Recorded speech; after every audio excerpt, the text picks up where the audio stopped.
Welcome to Ample Blazer's video tutorial.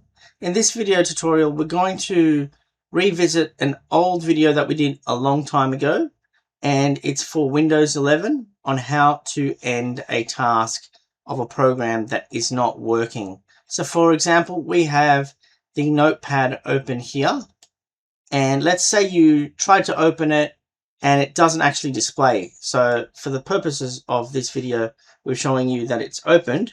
But let's say, for example, you open up Outlook or one of the other programs and it's pretended to load, but you don't see anything on your screen.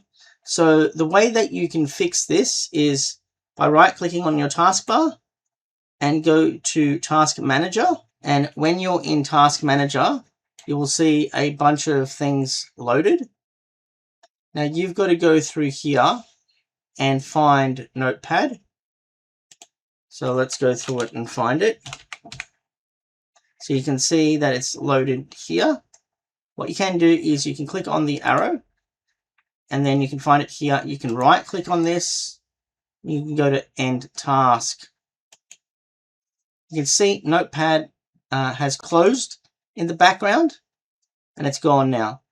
Now what you can do, for example, if it didn't load properly, you can go in there again and reopen it. And you can see it's reopened. And that's how we end a task of a program that doesn't load properly in the first place. Don't forget to like and subscribe. And thanks for watching. Bye for now.